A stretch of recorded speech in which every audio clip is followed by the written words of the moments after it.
Hello and welcome to the latest edition of the Manchester is Red podcast. I'm Tyrone Marshall hosting today, joined by Samuel Luckhurst. We are recording in a sunny Manchester at 10:45 on Thursday morning. Wouldn't usually provide so much detail, but it is the final 48 hours of the transfer window and you never know what can happen. So if something incredible breaks at 11:45 and we haven't talked about it, you know why now. So it's just a little get out of jail free card for us there, just in case anything mad happens, and some mad things have already happened this week with talks around Sancho and Sterling. But Samuel, how are you? Have you been enjoying last week of the transfer window? No, I'm very well, thank you. I should add, but I think the time when it was enjoyable covering the transfer window and transfers, that probably expired a good five or 6 years ago. I think when you're a little bit younger, you feel a lot more enthusiastic about it. But I think the purist in me prefers the actual football and covering the club and during the season the peaks and troughs that entails, and they can be, of course, extremely drastic with United. Yeah, definitely. And it does feel like these transfer windows are getting more and more crazy, really, and more unpredictable with the way things are going and all the financial rule and the dealing that's going on. But one deal that is close to being over the line, it might even be over the line when you listen to this, is Manuel Ugarte. Arrived in Manchester late on Tuesday. Did a lot of his formalities yesterday. Dined in Manchester last night. Just a matter of time until that signing from Paris Saint-Germain is confirmed for an initial fee of 42.3 million.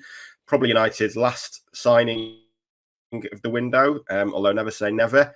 But someone they've been chasing throughout the summer as well, Samuel, their top target for that midfield, that holding midfield position. How big a signing do you see this as? How vital is bringing someone like Ugarte in for the chances of success this season? It could be a case of best until last, with him coming in after Xerxes, Dillit, Mazraoui, and Lenny Yoro, because I think that position had to be the priority for them in the summer transfer window. And clearly, the fact that he's going to be the fifth incoming, it would indicate that United felt that there are other areas to address, and they've addressed the right areas. They did need a right back. They needed at least two centre backs. They certainly needed a support striker or someone to at least compete with Rasmus Højlund. But that midfield area was, and at the moment, beyond Kobbie Mainoo, it is barren. Casemiro is effectively starting by default, and he's only at United because a Saudi Pro League club doesn't want him. Christian Eriksen has become borderline an afterthought there. Scott McTominay is being sold. I don't think anyone really sees Mason Mount. I've never seen Mason Mount as an out-and-out central midfielder, and I think Erik ten Hag has actually realised the error of his ways there by playing him further forward so far this season. Toby Collier has potential, but he's had one cameo appearance in professional football, so it's an area that really needed bolstering sooner rather than later, and the failure to do it sooner in the transfer window, I think, certainly contributed to the defeat at Brighton last week. So that's already one setback they suffered due to the situation in midfield. I can't profess to having watched Ugarte regularly. I don't watch a lot of league. I don't watch any Liga football in my spare time. I've never watched any. I think the only Portuguese match I've probably watched in full in recent years was when it looked like Bruno Fernandes was going to be joining United in January 2020. I think it was Benfica Sporting Lisbon on a Friday night. So I did. That was a quiet Friday night for me back then. But reading about him, looking into him, watching clips of him on YouTube, as I'm sure a lot of United fans are doing, that there is clear promise there. He's a good age profile. He's got pretty good pedigree. He's a starter for the Uruguay national side.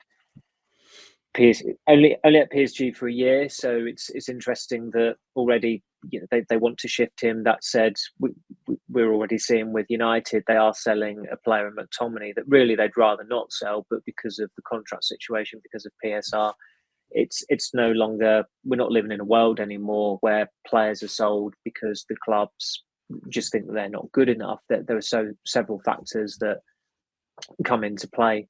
And in the case of Ugarte, he's not the only good young midfielder at Paris Saint-Germain who won't be in the Paris Saint-Germain squad this year. I've not read a great deal into it, but you look at Xavi Simons and you think there is someone who really should be starting for PSG, but he's going to be at RB Leipzig again this season. I'm sure they have their reasons for it, but watching him, not just at the World Cup, but the European Championship, but I saw him play against Real Madrid in the Champions League last season. I thought he was terrific. It feels a little perverse, really, that he's going to be playing for also Rans in Germany for a second successive season. So you can't really count that against Ugarte. But coming to the Premier League, it will be a different level of intensity. And there are high hopes for him because although he probably almost certainly won't start this weekend against Liverpool due to the relative lateness of his arrival, I mean, he should be registered in time to at least be on the bench for that game, given the deadline is 12 p.m. on Friday. But certainly after the September internationals, you're going to want to see him in the starting side pretty quickly. United come back into the Premier League with 2 away games, 12:30 at Southampton on the Saturday, 5:30 at Crystal Palace the following Saturday. Both games testing for very different reasons as well. And of course, it was at Palace away last season that was probably the nadir of Casemiro's United career. I mean, there was even a clip that went viral this week of Michael Elise turning him because it was from the body cam footage of the referee, I think it was. And it's pretty fascinating watching it, but it does give you a different angle as to how easily Elise got past Casemiro. And I don't think many people would have had him down to play for United again after he was dropped for the FA Cup final. And when Ten Hag was asked about that during our sit down with him at UCLA, the way he talked about Casemiro, there was no acknowledgement that there was an injury issue that day. And of course, he withdrew from the squad during those 15 minutes between the team sheet being submitted and then when the embargo was lifted and he was on the team sheet, but he wasn't in. I think it was the United social media post that their 20-man squad they didn't have him in it. So there was that bit of confusion. And was he injured? Was he not injured? I think I think it's probably a split between supporters as to what they believe. I think, if anything, maybe the majority thought he wasn't injured. But he does look leaner, Casemiro. He has had a full pre-season. But as I said the other day, I think he's a better attacking midfielder than a defensive midfielder these days. He doesn't particularly seem as interested in doing the defensive side of it. And a lot of clubs did rumble him last season. He will be coming up against a lot of those clubs and midfielders this season. So the dynamic for Sunday's game will be interesting because the midfield was a really big issue against Brighton last week, and it does help United at least that they have got an 8-day gap between those games, because I think Kobbie Mainoo in particular, even though he's a lot younger than Casemiro, he needed it. And also, just an interesting aside to that as well, you look how well Mason Mount did against Brighton, but there was no one really coming from midfield to back him up there, I don't think. And as I've said before, Mainoo's more of a conductor than a disruptor. But Ugarte, I think, is a player who could complement Mount well if he's playing in that position. And United just need dynamism, they need intensity, and they need some energy in midfield because they are lacking it. And even if McTominay was put there last week, and of course he came on and played higher up because he replaced Fernandes, but Ten Hag hasn't liked McTominay in a deep role for quite some time because he's better higher up the pitch. So there's definite, even with Ugarte coming in, it feels like there's still an imbalance there in midfield. And that's not going to get sorted until next year, when they will be able to release Eriksen. They should be able to shift Casemiro at that point. And then you've got the leverage and the finances to go out there and sign 2 more midfielders and essentially complete that midfield overhaul. Yeah, I mean, there might be an imbalance, but it feels like there's a lot of competition for places in that midfield now. It will be fascinating to see what happens with Casemiro. I do not think it's in Ineos's blueprint to have squad players on 300 grand a week, but that's probably the position they're going to end up with Casemiro this year. It's hard to see how he gets in the team unless he plays alongside Ugarte, which is possible because, like you say, his passing's very good. I guess the questions over Ugarte seem to be how good he is on the ball, but certainly as a destroyer, I guess he seems very good. I mean, you mentioned watching clips of him. I watched an interview with him yesterday, from the PSG website that was helpfully subtitled in English, and a really interesting insight into his game, to about how whether he was asked whether he sees football as a game or a battle. And he said, when we have the ball, it's a game, and when we don't, it's a fight. What I see is intensity, a lot of intensity, and that's what I like. Intensity is very important to me. It's my way of playing, my way of experiencing football. So he seems to like the intensity, and he will get plenty of it in the Premier League. And he feels like a signing that can kind of free up that midfield as well, because he can cover more ground than Casemiro. He's got more energy than Casemiro, and as much as we've seen Casemiro improve this season, I said again at one point on Saturday that he had his pocket picked in a holding midfield position when he was on the ball, and it just feels like everything's happening half a second slower for him over the last sort of 12 months, and players are taking advantage of that and taking the ball off him. But it does seem like a very good signing. I think he will definitely add something to that midfield. I did say it's the last arrival. I think it probably will be the last arrival, but there is the potential for another deal, I guess, and one that's kind of emerged this week in Raheem Sterling. I mean, fill us in on where we are with Raheem Sterling and what we think might happen, and whether we think it would be a good signing. I mean, it is clearly a very opportune signing if it does happen, and it's very much a case of two clubs coming to an agreement to solve problems they have, I guess, isn't it? I was about to effectively use that word, opportunistic. If United can get rid of Jadon Sancho and bring Raheem Sterling in, although a lot of United fans, a lot of people, a lot of punters will certainly take aim at it and be critical of it, it's still pretty easy to put a positive spin on it. And there are other ways of putting a positive spin on it that United wouldn't dare do. But he is a better winger than Antony, objectively, clearly. I don't care whether you're born in Brazil or whether you're Antony's family member or his agent. Raheem Sterling is a better winger than him. There's clearly an age gap there that's not ideal. And also, I'd say Raheem Sterling, he's probably got a better attitude than Marcus Rashford. And although he is 30, and it doesn't feel like he's 30, even though he's been around for ages. He's almost felt this bit like an evergreen player, if you like. If he were to go to United, he'd have a point to prove, and I could see him doing all right for United. I don't think it would be a disastrous signing. I don't think it's a signing that they should proactively seek to make.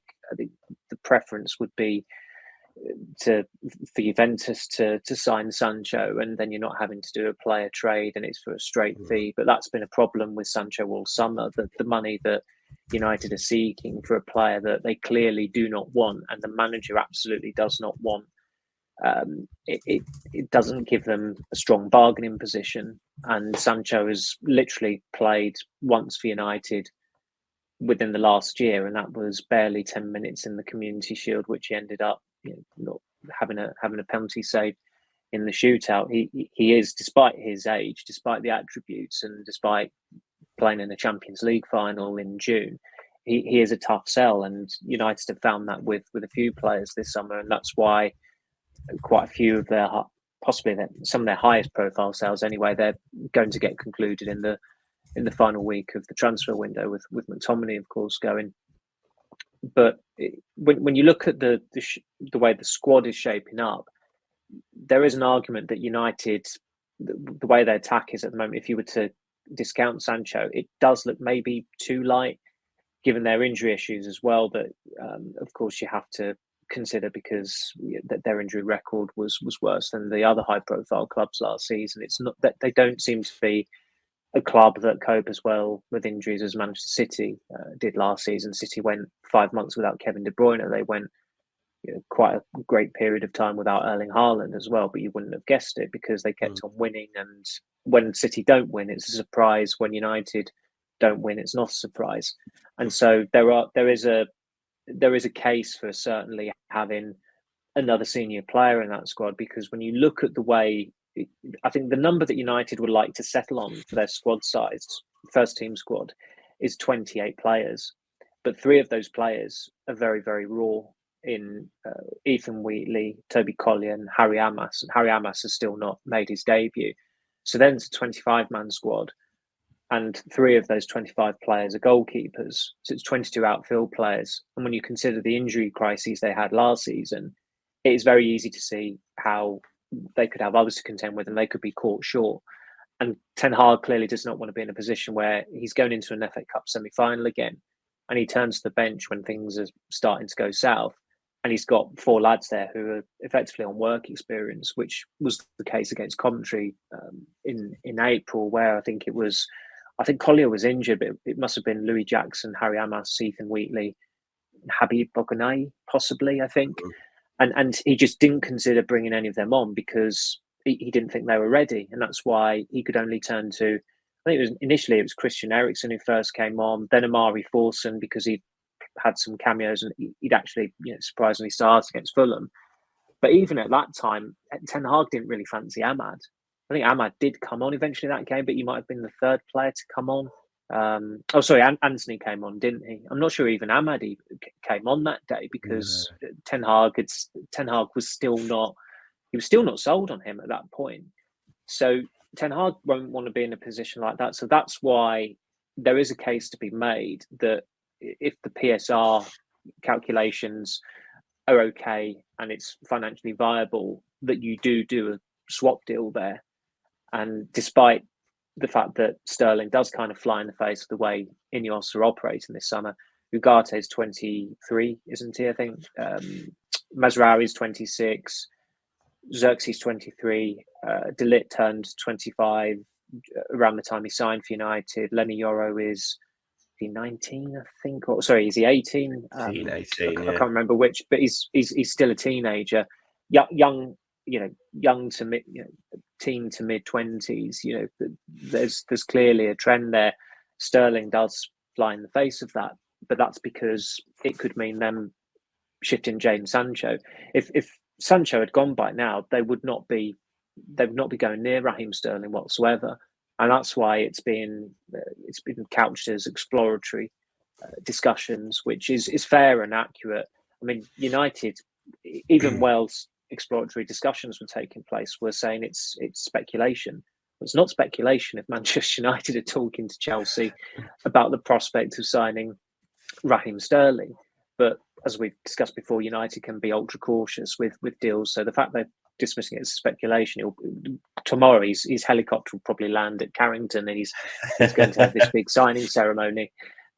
Hopefully not, just so that we get a relatively normal deadline day. But United seldom do normal on deadline days. It feels like these in these times. January was at least extremely quiet, but we knew that from the outset. So there is an outside chance that there'll be another incoming, and we've seen so often with other clubs that if the parts fall into place and it suits all parties, then they're happy to do a deal. I remember, this makes me feel very old, must have been half my life ago, in fact. Was it William Gallas on deadline day in 2006 when he wanted out of Chelsea and he joined Arsenal? I'm pretty sure Chelsea signed someone from Arsenal as part of that deal, but maybe not. I've had a mind blank all of a sudden. But I think it was on the Sky Sports News breaking ticker that day, back when it was actually a watchable television program, and it was William Gallas threatened to score an own goal if Chelsea wouldn't let him go. It's just, I mean, he's probably an underrated cult figure of the Premier League just for that, and the hissy fit at Birmingham that time when Arsenal, that was the start of Arsenal's title collapse in 2008. But that's a real blast from the past. It wasn't the biggest deal that day because you had bloody Carlos Tevez and Javier Mascherano, these two Argentina internationals who had every elite European club after them, ending up at Alan Pardew's West Ham. It's like there's nothing to see here. Well, there was quite a lot to see there. Quite a lot going on there. West Ham should have been deducted points and sent down that season for the machinations that went on behind those deals. So we wait, not with bated breath, but we will wait and see what happens with Raheem Sterling. But I don't think it would be disastrous. I think actually quite a lot of United fans would probably revel in having a former Liverpool player playing for them, like Liverpool fans did when Paul Ince joined them a couple of years after leaving United for Inter Milan in '95. Yeah, I mean, it could certainly add something to the squad. It isn't a necessary signing, but like we say, he could add something. I mean, Ten Hag has spoken a lot this summer about needing 2 players for every position plus the 3 goalkeepers. He's mentioned survival of the fittest in every press conference, and I imagine he will do so again tomorrow. I mean, at the moment with Lindelof, Eriksen, and Sancho, it's a squad of 27, I think. I mean, those 3 are probably the ones that aren't going to make the matchday squad that often. You'd have faith with Lindelof and Eriksen kind of accepting that role. You probably wouldn't have faith in Sancho accepting that role. But on a whole, I mean, it feels like Sancho needs to go to make this window a real success. On the whole, it's been a pretty good one, I would say. And it does feel like this squad is in a much better position than when Ten Hag arrived. We used to talk about how it was a bloated squad. I mean, Ten Hag's now, if Ugarte deal gets done and McTominay deal gets done, it'd be 14 permanent signings and 23 first team departures or players who played a relatively decent amount of first team football. He's trimmed the squad pretty well, and even if it ends at 26 players, that is a very workable number, isn't it? And it feels like this squad is in a lot better position than it was 2 years ago.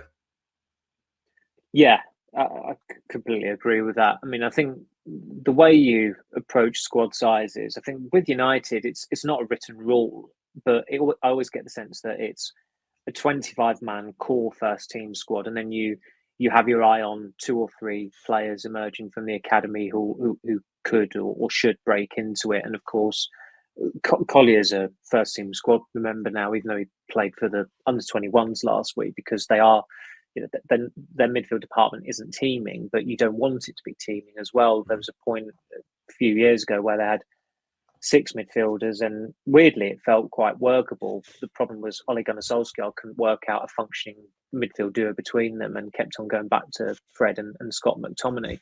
And it's quite telling that although it's been quite gradual, Ten Hag has moved a long, long way from that. Fred obviously went after Ten Hag's first season. They'd have let McTominay go last summer, had Kobbie Mainoo not got injured against Real Madrid in, it was Houston, wasn't it? That humid Houston in July. And so looking at the squad, the state of the squad at the moment compared to last year even, I thought there were issues with it, but that was more I'd say that was more down to the profile of players they were signing.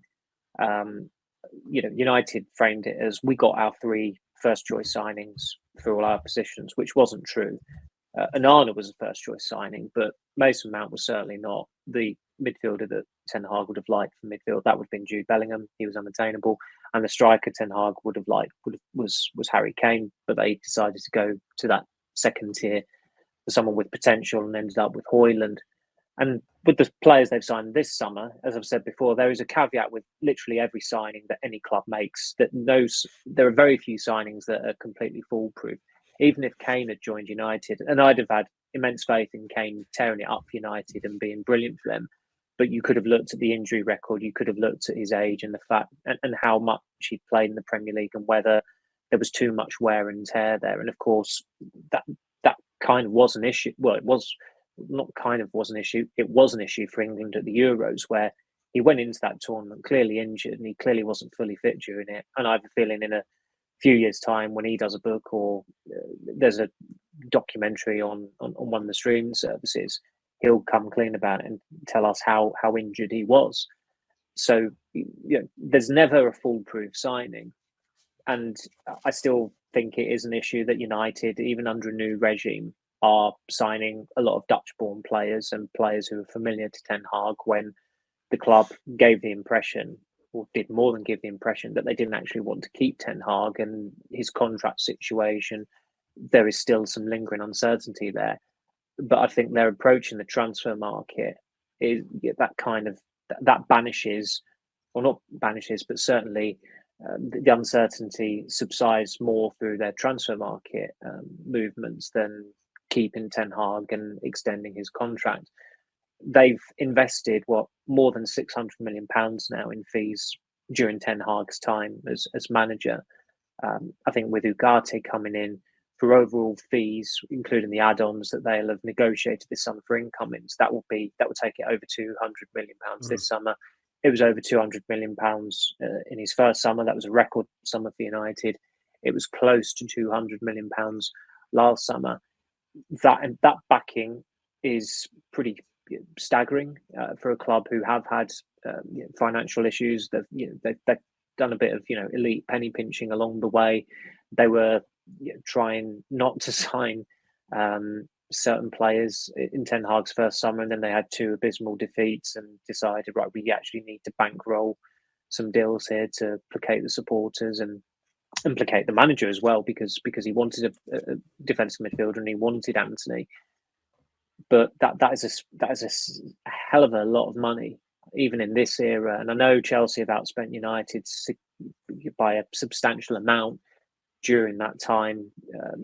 That takeover by Todd Burley and co, that happened around the time that Ten Hag came in at United. So Chelsea have probably spent twice as much as United. But as we know from following United and covering United, just spending loads of money is not going to always help you out. And there has clearly been a bit more discipline about United this summer, that they've not gone over the £60 million mark. I think that's been very, very deliberate. And I don't think it's a coincidence that's happened with Omar Barada coming in from Manchester City, which is a club that have only spent more than £60 million on 4 players. And their most expensive signing, Jack Grealish, for £100 million, has probably been one of their least successful signings with the Pep Guardiola era, if you were to take into account his potential, his pedigree, his quality, his profile, all of that. And he's still starting games on the bench. And I don't think we can. I'm sure the England squad will come out after we've done this, but you can't be certain that he'll be in Lee Carsley's first England squad either. So that just goes to show it's not how much you spend on players; it's still how you go about it. It's trying to be disciplined. It's having an eye on a player. It's just being sensible, setting a limit. None of this. I mean, Sir Alex Ferguson referred to it as kamikaze spending 12 years ago, and that was just before, I think that was just before the start of his final season. And then United, they became the poster boys of kamikaze spending during Ed Woodward's time. And they have started to rein it in since Woodward went. But in Richard Arnold's first summer as chief executive, they invested €100 million in Anthony, which I've more than relative confidence that that's just not going to be a deal that is ever going to be viewed in a positive light at any point. No, I think that's looking increasingly likely. That's all for the first part of the Manchester is Red podcast. We'll be back after the break to look ahead to the Liverpool game.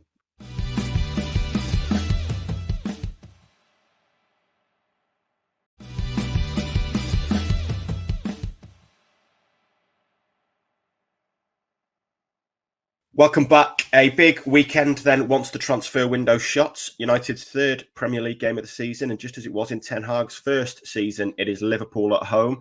He could certainly do with the result again, just as he could have done back in 2022. And I mean, this is a big match across the world. It's England's Classico, I guess, as you were. It's always the biggest match in the Premier League, even accounting for Manchester City's success in recent years, I think.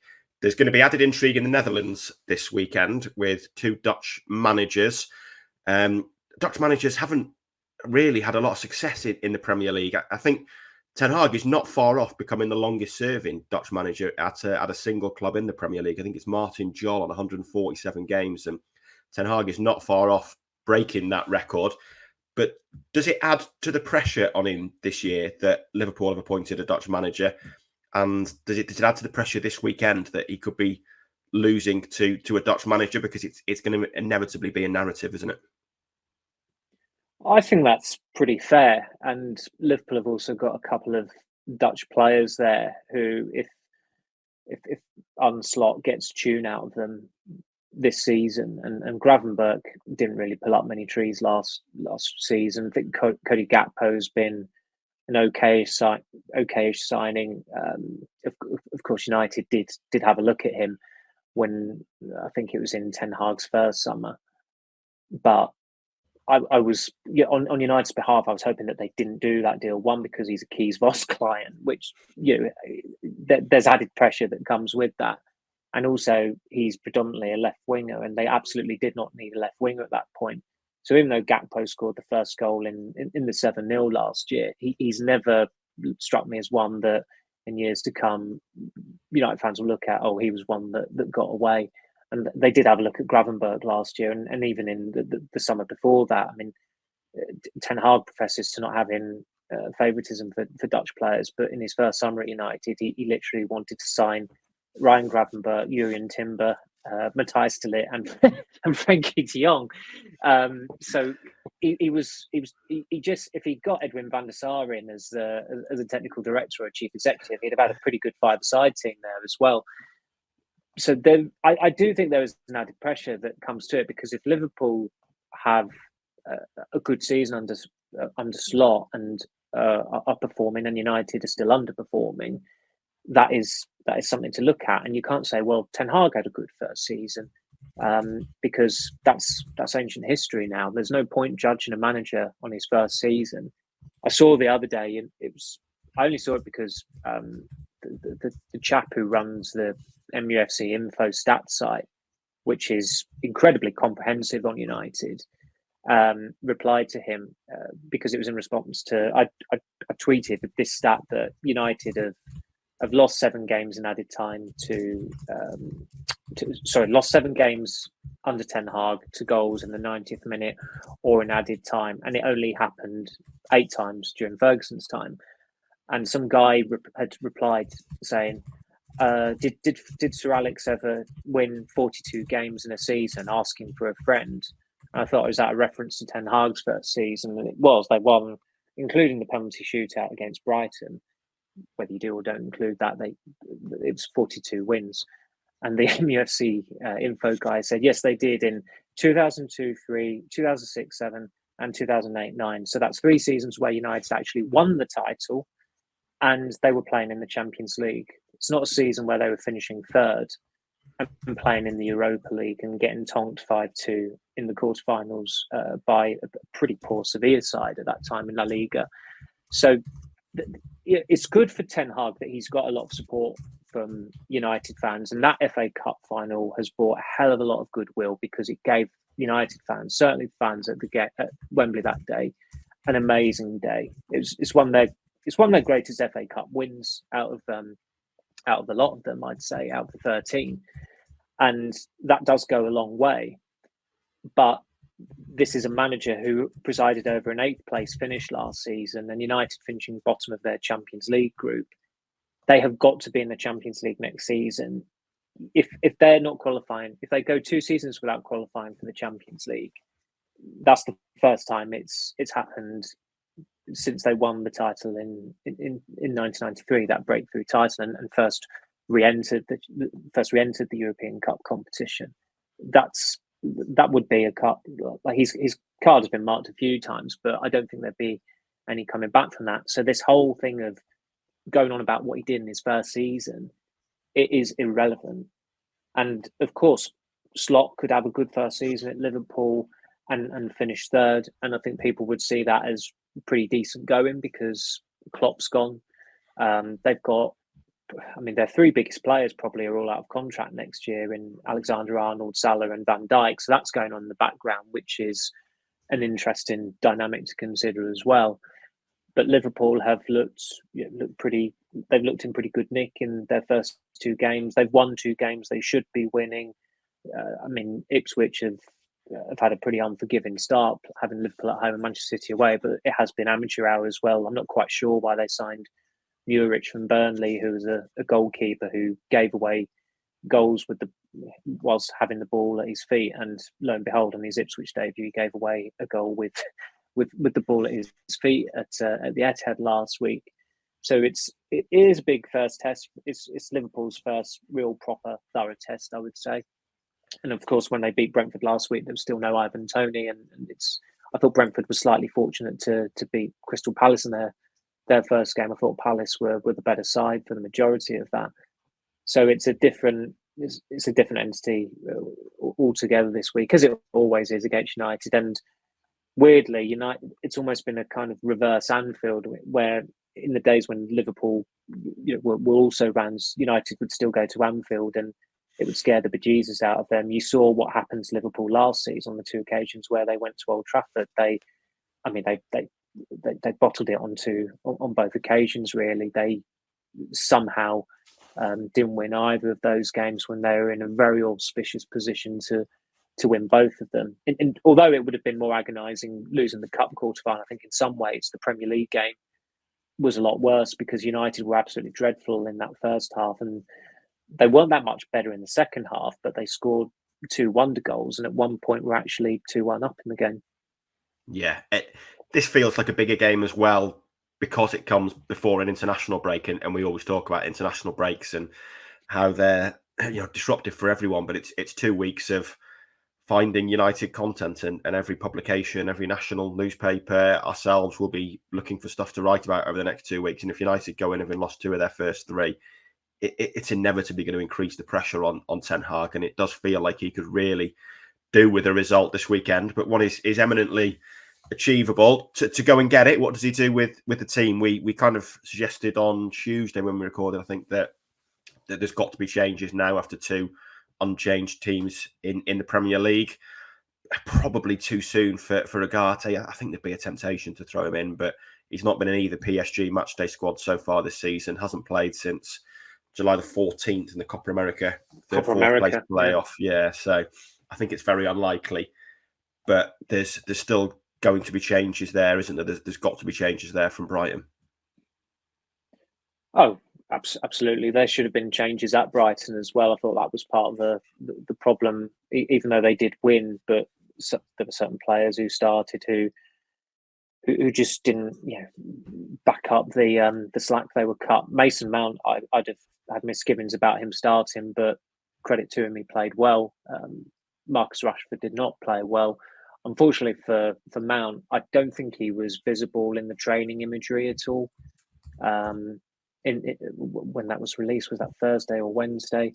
I mean, he's still got time, of course, and Ten Hag's press conference is on Friday this week rather than Thursday. So hopefully that's beneficial for us, because if you're getting an injury update ahead of a Sunday game, it almost feels a bit pointless, really. I think 2 days out is fair enough, but there was it the season before last, wasn't it? They did a couple of Wednesday night pre-match press conferences ahead of Sunday games, which was taking the mickey a bit, and they had their knuckles wrapped over it, and they've not done it since.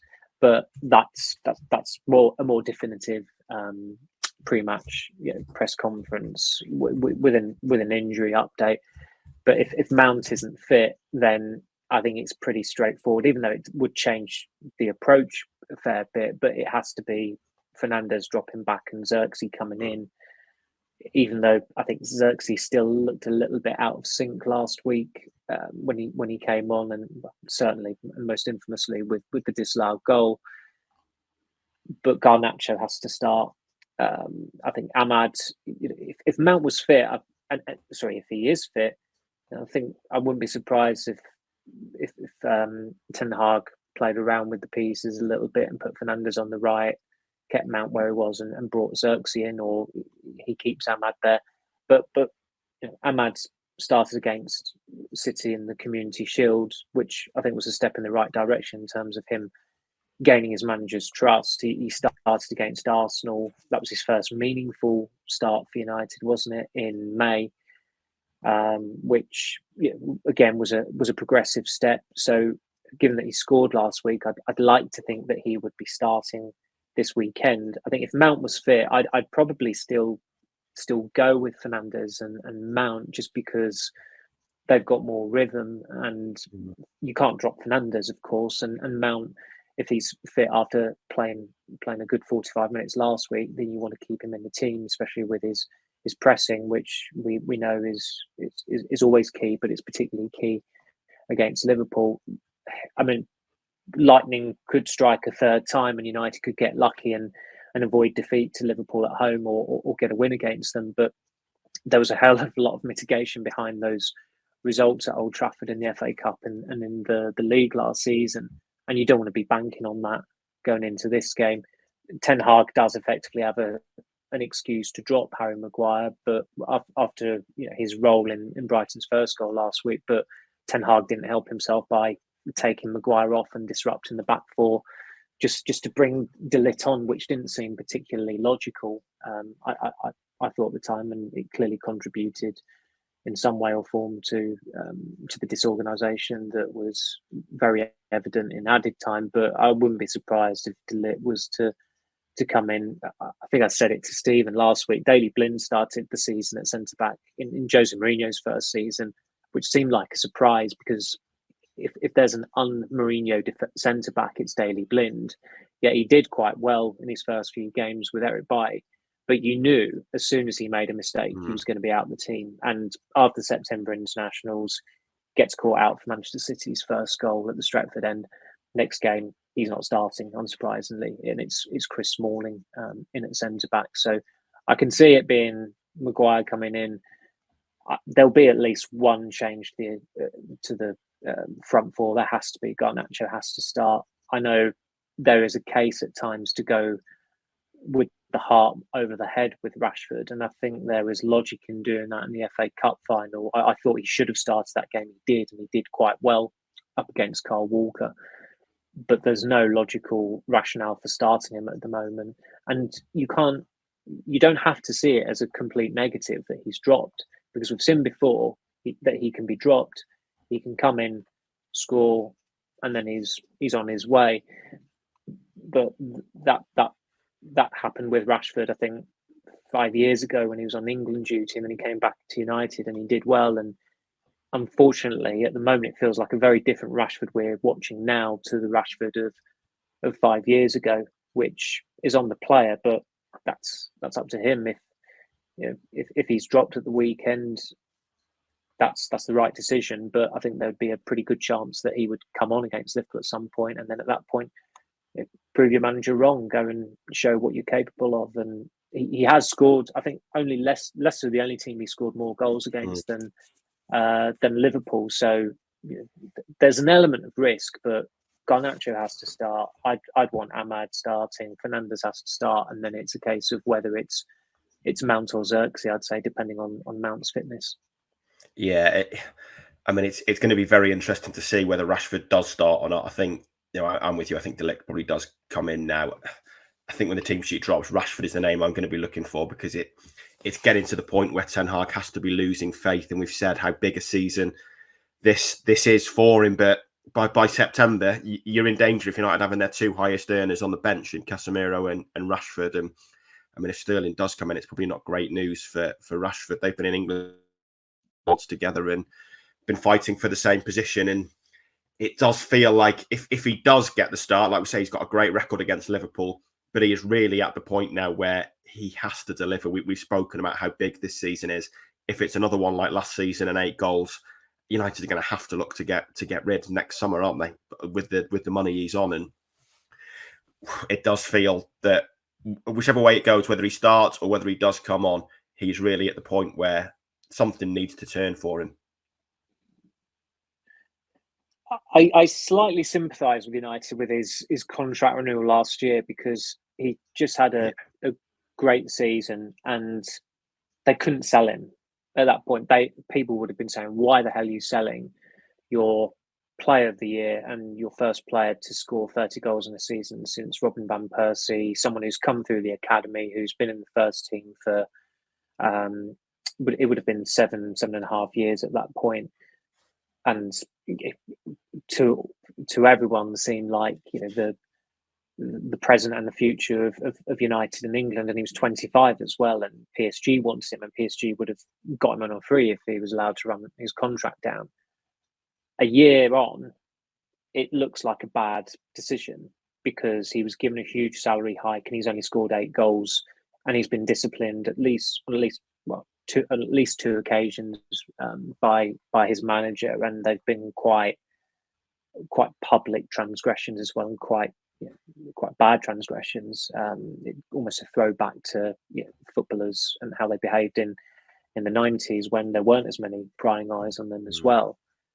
And he started this season. He's not started it well, and he had a full pre-season. He looked sharp in the States. I thought he looked fit.